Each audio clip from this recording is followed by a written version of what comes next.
മനോജ് കുമാർ സംവിധാനം ചെയ്ത ഒരു ഓഫ് ബീറ്റ് പടമാണ് പ്രളയശേഷം ജലകന്യക. KSFDC ആണ് പ്രൊഡക്ഷൻസ്. ഇപ്പോൾ സർക്കാരിൻ്റെ പ്രൊഡക്ഷൻ അല്ലേ, കുറച്ച് കമ്മ്യൂണിസമൊക്കെ ഉണ്ട്. അതായത് ഒരു കന്യാസ്ത്രീ എല്ലാ ജീവിതത്തിലെ സുഖ സൗഭാഗ്യങ്ങൾ വേണ്ടെന്ന് ഒരു കന്യാസ്ത്രീ ആയിരിക്കുന്ന ഒരു പെൺകുട്ടിക്ക് ജീവിതം കൊടുക്കുന്ന ഒരു സഖാവ് ഇതിനകത്തോട്ട് തുടങ്ങാൻ കുറച്ചേരേ ഉള്ളൂ. അത് സർക്കാരിൻ്റെ അല്ലേ, അപ്പോൾ അത് വേണം. അങ്ങനെ വേണം ഒരു ഓഫ് ബീറ്റ് പടം. ഈ സിനിമ ഇതിൻ്റെ ഒരു എനിക്കിഷ്ടപ്പെട്ട ഒരു കാര്യം എന്ന് പറഞ്ഞാൽ ഇതിൻ്റെ sound department, sound mixing, sound design, score, ഇത് മൂന്നും ഗംഭീരമാണ്. സൗണ്ട് മിക്സിംഗ് എന്ന് പറഞ്ഞാൽ അന്യായ സാധനം. ഇപ്പോൾ 2018 നമ്മൾ കണ്ട് പ്രളയം, നമുക്ക് പ്രളയം ഫീൽ ചെയ്തു. പക്ഷേ അവിടെ ഒരു സ്ഥലത്ത് മാത്രം ഒതുങ്ങിക്കാതെ പെട്ടെന്ന് തന്നെ സ്ഥലവും പശ്ചാത്തലം മാറി വരുന്നതായിരുന്നു കണ്ടത്. അപ്പോൾ തന്നെ ഒരിടത്ത് ഇരിപ്പുറപ്പിക്കാൻ നമുക്ക് പറ്റിയില്ല. ഇതിൽ ഒരു വീടാണ് ത്രൂ ഔട്ട് സിനിമയിലുള്ളത്. 4 സൈഡ് മഴയാണ്. ആ മഴയുടെ ഏറ്റക്കുറച്ചിൽ, പേമാരി പെയ്യുന്നത്, ചെറുതായിട്ട് മഴ പെയ്യുന്നത്, കുത്തൊഴുകി വരുന്ന, ഇതെല്ലാം നമുക്ക് തിയേറ്ററിൽ ഇരുന്ന് ഫീൽ ചെയ്യും. അതായത് നമ്മൾ ഈ മഴയത്ത് കുയിന്നങ്ങിരിക്കും. ഈ ഒരു കുളിർമയുണ്ടല്ലോ അത് നമുക്ക് ഫീൽ ചെയ്യും. നമ്മളെ വീട്ടിനകത്താവും പോലത്തെ കൊണ്ടുവന്നൊരു ആംബിയൻസ് ഉണ്ടായിരുന്നു. അതിൻ്റെ സിനിമോട്ടോഗ്രഫി ആണെങ്കിലും സിനിമയുടെ ഈ പറഞ്ഞ CGI ഉപയോഗിക്കേണ്ട സ്ഥലങ്ങളുണ്ട്, വൃത്തിക്ക് ചെയ്തിട്ടുണ്ട്. ഒരു ചെറിയ ബഡ്ജറ്റ് സിനിമയാണ്, ഇതൊക്കെ മതി എന്നവർ വിചാരിച്ചില്ല.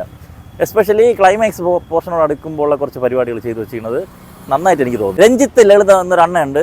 അണ്ണൻ പണ്ട് ദൂരദർശനിലൊക്കെ ആങ്കറായിട്ട് വന്നിട്ടുള്ളത് നിങ്ങൾക്ക് എല്ലാവർക്കും അറിയാമെന്നുള്ളൊരു മുഖം തന്നെയാണ്. ഒരു സിനിമയിൽ അങ്ങനെ നമ്മൾ ശ്രദ്ധിക്കപ്പെടുന്ന വേഷമൊന്നും കണ്ടിട്ടില്ല. ഈ മനുഷ്യൻ ഇതിൽ സ്ട്രോക്ക് വന്ന് കിടപ്പിലായ ഒരാളായിട്ട് അഭിനയിച്ചിരിക്കുന്നത്. അയ്യോ എന്തൊരു നാച്ചുറാലിറ്റിയുടെ, ഇത് വല്ല മോഹൻലാലോ മമ്മൂട്ടി ആരെങ്കിലും ചെയ്യുമ്പോൾ 16 വിരലും അഭിനയിക്കും എന്നൊക്കെ നമ്മളിങ്ങനെ പറയും. പക്ഷേ ഇതൊക്കെ പാവപ്പെട്ട നടന്മാരല്ലേ, ആരും നോക്കാം, അത്രയും കിടിലായിട്ട് ചെയ്തിട്ടുണ്ട്. എസ്പെഷ്യലി ഇയാളുടെ ഒരു കണ്ണ് പകുതി ഇങ്ങനെ അടഞ്ഞിട്ടുള്ളൂ, ഒരു കണ്ണ് മൊത്തത്തിൽ ഒരു ഷേപ്പ്ലെസ് ആയിട്ടാണ് ഇയാളുടെ മുഖം തന്നെ. അത് മേക്കപ്പ് ചെയ്തിരിക്കുന്നതായാലും അത് നന്നായിട്ടുണ്ടായിരുന്നു.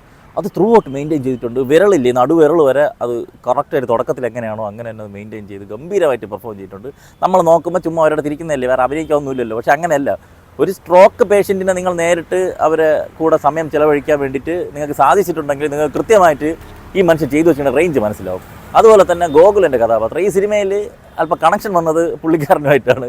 ഒരു കള്ളനാണ്, അത് സമയത്ത് ഇവിടെ കയറിയെന്ന് തോന്നുന്ന ഒരു പുള്ളിയുടെ പോയിൻ്റ് ഓഫ് വ്യൂവിലൂടെ പല സമയത്ത് നമ്മൾ ചിന്തിച്ചു പോകും. അതുപോലെ തന്നെ കുറച്ച് സീനുകൾ സിനിമയിൽ നന്നായിട്ടുണ്ടായിരുന്നു. എസ്പെഷ്യലി അവസാന ഹാലുസിനേഷൻ വഴി ഒരു സാധനം, ഒരു സറ്റയർ പരിപാടി ചെയ്തിട്ടുണ്ട്. അതിൽ കുറേ സീനുകളൊക്കെ നന്നായിട്ടുണ്ടായിരുന്നു. അവിടുത്തെ എഡിറ്റിംഗ് പാറ്റേണും കൊള്ളായിരുന്നു. പക്ഷേ പടത്തിൽ മൊത്തത്തിൽ നോക്കുമ്പം ഇതിൻ്റെ മെയിൻ ക്യാരക്ടർ, ഈ സിനിമയെ കൊണ്ടുപോവേണ്ടത് ആശ അരവിന്ദാണ് കേന്ദ്ര കഥാപാത്രം. അവരിലൂടെയാണ് സിനിമ പോകുന്നത്. അവർ തന്നെയാണ് ഈ സിനിമയുടെ പ്രധാന നെടുംതൂണെന്ന് പറയേണ്ടത്. പക്ഷേ അവരുടെ കാസ്റ്റിംഗ് ഒട്ടും കൺവിൻസ്ഡ് ആയിട്ട് തോന്നില്ല. ഒന്നാമത് ഇവർക്ക് അത്ര വയസ്സില്ല. ഇത് നല്ല ഒരു വയസ്സായിട്ടുള്ള ഒരു കഥാപാത്രത്തെ കാണിക്കുന്നത്. അപ്പോൾ തന്നെ നമ്മളെ പഴയ നാടകങ്ങളിലൊക്കെ ഈ തലയിൽ പൗഡർ ഇട്ടുകൊണ്ട് വന്നിരിക്കുന്ന ഒരു ചെറുപ്പക്കാരി, വയസ്സായി, പഴയ സിനിമകളിലൊക്കെ ഇല്ല, ചെറുപ്പക്കാരിയെ വയസ്സായി കാണിക്കാൻ വേണ്ടിയിട്ട് തലയിൽ പൗഡർ ഇട്ട് ഇങ്ങനെ നിർത്തിയിരിക്കും.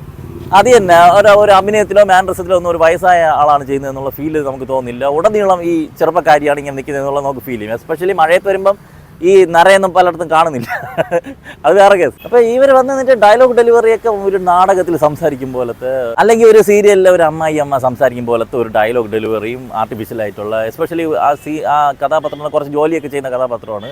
ആ ജോലി ചെയ്യുന്ന പോർഷനിലാണെങ്കിലും അത് ശീലമില്ലാത്ത ഒരാൾ ചെയ്യുന്ന പോലത്തെയാണ് എനിക്ക് തോന്നിയിട്ടുള്ളത്. ഈ ചങ്ങാടമൊക്കെ തുഴഞ്ഞു പോകുമ്പോൾ ഇല്ലേ, മറ്റേ നാരങ്ങ വെള്ളത്തിൽ സ്പൂൺ ഇട്ട് അടിക്കും പോലെയാണ് ചങ്ങാടമൊക്കെ തുഴഞ്ഞുകൊണ്ട് പോകുന്നത്. എനിക്ക് ഇവർ മെയിൻ കഥാപാത്രം ത്രൂ ഔട്ട് പോകുമ്പോൾ തന്നെ ഈ പടത്തിൽ അവിടെ ആയിട്ട് ഭയങ്കര ആർട്ടിഫിഷ്യാലിറ്റി, ക്രിഞ്ചൊക്കെ ഫീൽ ചെയ്തു. അത് മാത്രമല്ല ഒരു ഇമോഷണൽ കണക്ഷൻ ഉണ്ടല്ലോ. ഇപ്പം ഗോകുലനും ആശ അരവിന്ദും തമ്മിലുള്ള കഥാപാത്രങ്ങൾ തമ്മിലുള്ള ഒരു കെമിസ്ട്രി നമുക്ക് ഫീൽ ചെയ്യേണ്ട ഒരു സാധനമുണ്ട്. ഇപ്പോൾ ഗോകുലൻ്റെ കഥാപാത്രത്തിന് ആശ അരവിന്ദിൻ്റെ കഥാപാത്രത്തിനോട് തോന്നുന്ന ഒരു മമതയും ഒരു അങ്ങനെ തോന്നേണ്ട ഒരു സിറ്റുവേഷൻ അവിടെ എസ്റ്റാബ്ലിഷ്ഡ് ആയിട്ടില്ല.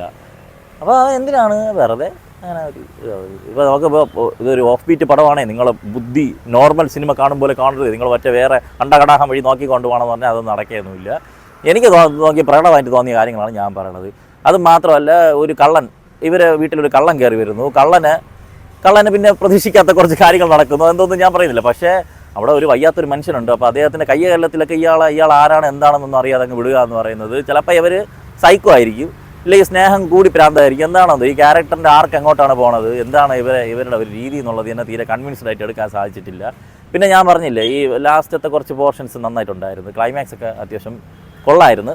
എൻ്റെ ഇടയ്ക്ക് ഒരു ഹാലൂസിനേഷൻ പരിപാടി, ഒരു മരണ വീട്, കുറച്ച് കാര്യങ്ങളൊക്കെ സറ്റയറിക്കലായിട്ട് കുറച്ച് പേരെ കൊടുത്ത് ചെയ്യുന്ന ഒരു സംഭവം ഉണ്ടായിരുന്നു. അതിൻ്റെ തോട്ട് നന്നായിരുന്നു. പക്ഷേ ആ സമയത്ത് തന്നെ കുറേ ക്രിഞ്ച്, മരണ വീട്ടിൽ വന്ന് നിന്നിട്ട് വീഡിയോ വ്ളോഗ് ചെയ്യുന്നത്, ഹലോ ഗൈസ്, എന്തൊരു ഓവർ വെറുപ്പിക്കലാണോ എന്തോ. അങ്ങനെ ത്രൂ ഔട്ട് ഇങ്ങനെ നോക്കുമ്പോഴേക്കും ഈ സിനിമയിൽ എന്തൊക്കെയോ കാര്യങ്ങളുണ്ട്. കുറേ സീനുകളൊക്കെ നന്നായിട്ടുണ്ടായിരുന്നു.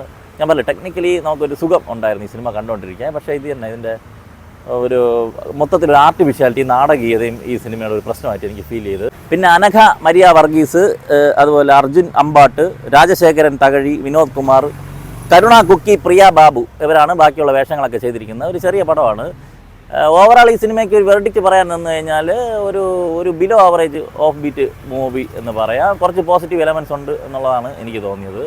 പ്രളയശേഷം ഒരു ജലകന്യക. എന്തരാ വരട്ടെ.